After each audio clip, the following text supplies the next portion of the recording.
Now,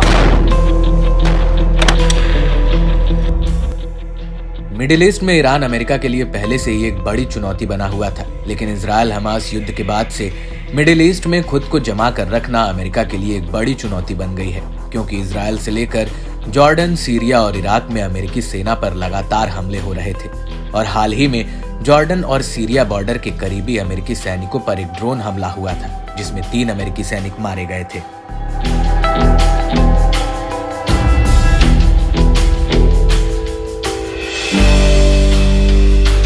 इसके जवाब में अमेरिका ने 7 फरवरी 2024 को यूएस कमांड यानी सेंटकॉम ने इराक में एक हवाई हमला किया, जिसमें ईरान से जुड़े आतंकी संगठन का कमांडर बाकर अल-सादी को मार गिराया गया।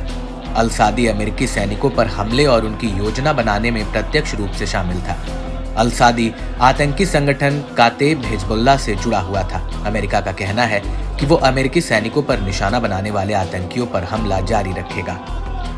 लेकिन इराक में अमेरिका की इस एयर स्ट्राइक से अब एक नया बवाल खड़ा हो गया है। दरअसल इराकी अथॉरिटी ने अमेरिका के इस हवाई हमले की तगड़ी आलोचना की है। इराक के प्रधानमंत्री के प्रवक्ता यहिया रसूल ने अपने एक बयान में कहा, अंतर्राष्ट्रीय गठबंधन पूरी तरह से अपने उसी कारण और उद्देश्य से आगे निकल रहा है जिसकी वजह से उसकी इराक में उपस्थिति है।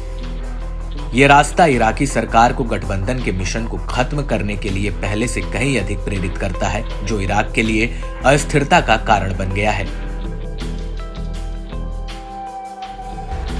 आपको बता दें कि जॉर्डन में अमेरिकी सैनिकों पर हमले के बाद कातेब हिजबुल्लाह ने अमेरिकी सेना पर अपने हमले स्थगित करने की घोषणा की थी।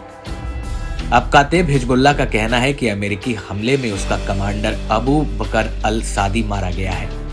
अल-सादी सीरिया में सैन्य कामकाज को देखता था और हाशिद अल-शाबी ईरान समर्थित एक संगठन है और कातेब हिजबुल्लाह उसका एक हिस्सा है, जो इराक की नियमित सुरक्षा फोर्स का हिस्सा है। अमेरिका के इस हवाई हमले को ईरान समर्थित संसदीय गठबंधन ने इराकी संप्रभुता पर हमला करार दिया है। वहीं इराक में इस हमले की बड़ी पैमाने पर निंदा हो रही है। इराकी संसदीय गठबंधन का कहना है कि अमेरिका ने नियमित फोर्स और पुरुषों पर हमले करके सभी सीमाएं रेखाएं पार कर दी हैं, जो इस्लामिक आतंकवाद से देश की सुरक्षा में लगे हुए थे। वहीं इस हमले को लेकर इराक में ईरान समर्थित अल नुज़ाबा मूवमेंट ने अपने बयान में जवाबी हमले की कसम खाई है और कहा कि इन अपराधों को बख्शा नहीं जाएगा।